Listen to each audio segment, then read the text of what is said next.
Bapak Ibu Saudara pendengar yang terkasih dalam Tuhan Yesus Kristus, Shalom. Kiranya kasih karunia dan damai sejahtera dari Allah Bapa kita senantiasa menyertai dan memampukan kita menjalani kehidupan ini. Ibu Bapak, Saudari-saudara yang terkasih dalam Tuhan Yesus Kristus, mari kita mempersiapkan hati kita untuk menerima taburan firman Tuhan.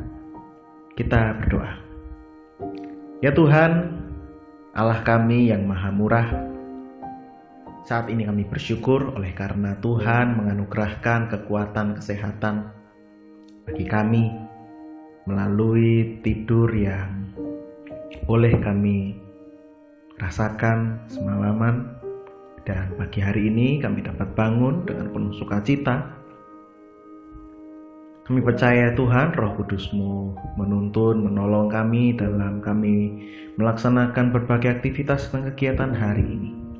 Oleh karena itu ya Tuhan, kami mohon kiranya firman-Mu yang akan sebentar kami baca dan renungkan dapat menjadi pedoman, dapat menjadi penuntun dalam kami melakukan berbagai aktivitas di hari ini. Di dalam nama Yesus Kristus kami berdoa. Amin. Ibu Bapak, Saudari-saudara yang terkasih dalam Tuhan Yesus Kristus,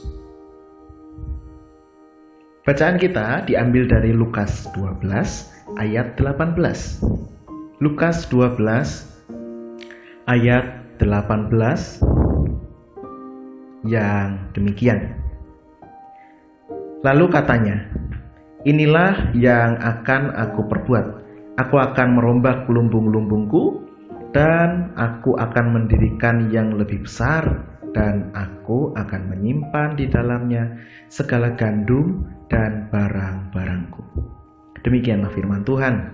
Yang berbahagia adalah setiap orang yang mendengarkan firman Tuhan dan yang melakukannya. Haleluya.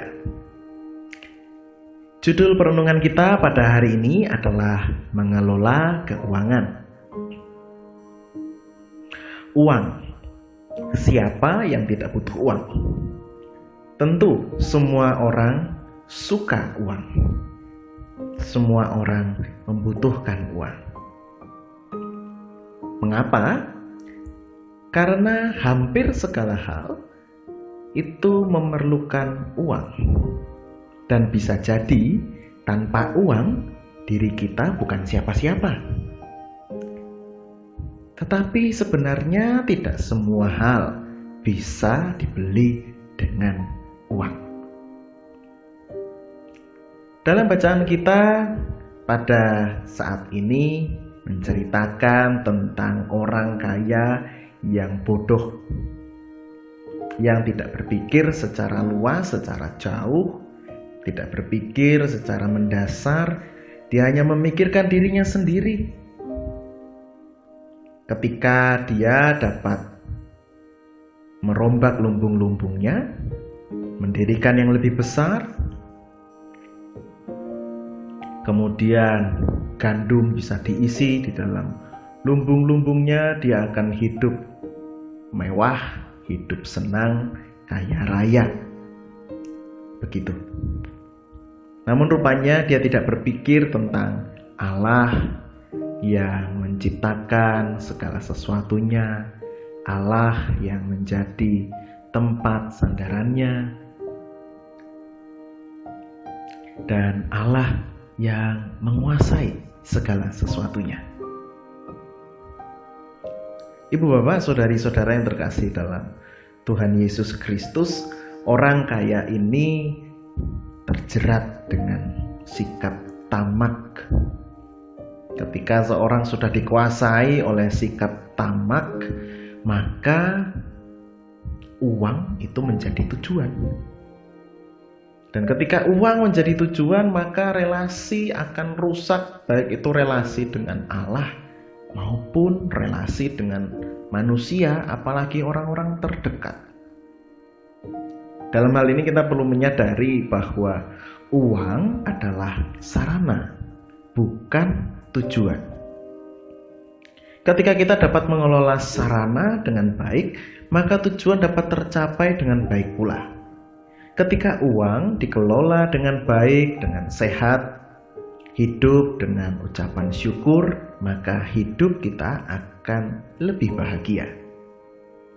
Untuk itulah tidak keliru jika pengelolaan tentang keuangan sangat terkait dengan spiritualitas.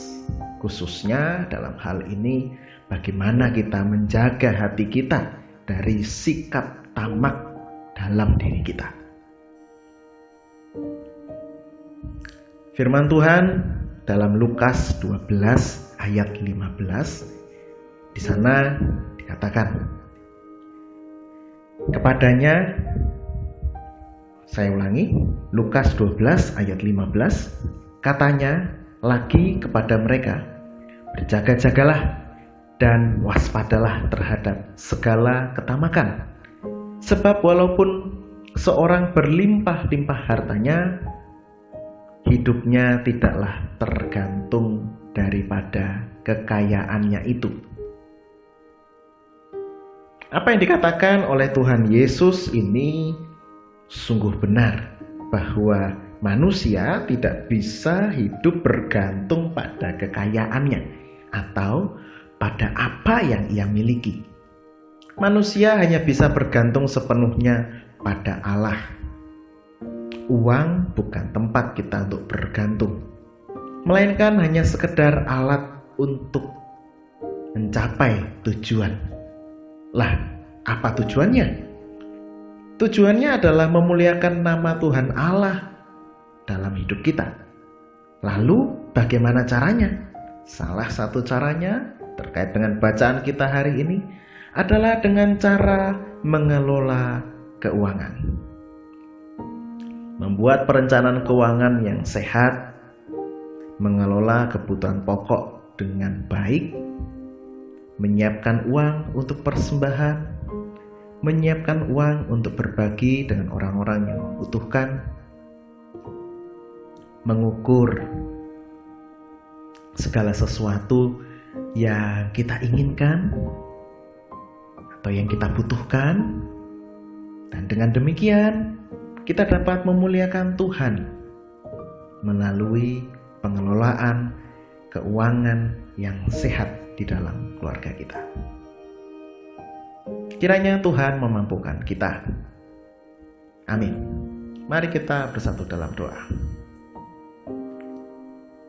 Ya Tuhan, Allah yang kami sembah, dalam nama Tuhan Yesus Kristus, Allah yang menyediakan segala sesuatunya, Allah yang senantiasa baik kepada kami semua. Saat ini kami diingatkan kembali tentang bagaimana kami mengelola apa yang Tuhan percayakan kepada kami, yaitu salah satunya uang. Mampukan kami ya Tuhan, dengan hikmat-Mu, dengan tuntunan Roh Kudus-Mu, untuk kami dapat mengelola keuangan kami dengan baik, dengan sehat, memilah apa yang kami inginkan dan apa yang kami butuhkan, mempersiapkan rencana keuangan yang baik, yang sehat, sehingga kehidupan kami jauh lebih tertata. Dan melalui kehidupan yang tertata, teratur, nama Tuhan pun dipuji dan dipermuliakan. Kiranya Roh Tuhan menolong kami. Ya Tuhan, kami akan melakukan berbagai aktivitas di hari ini. Mari Tuhan sertai dan berkati, sehingga apa yang kami kerjakan semuanya dapat mendatangkan kebaikan dan dapat menjadi sarana untuk semakin memuliakan nama Tuhan. Di dalam nama Tuhan Yesus Kristus kami berdoa memohon. Amin.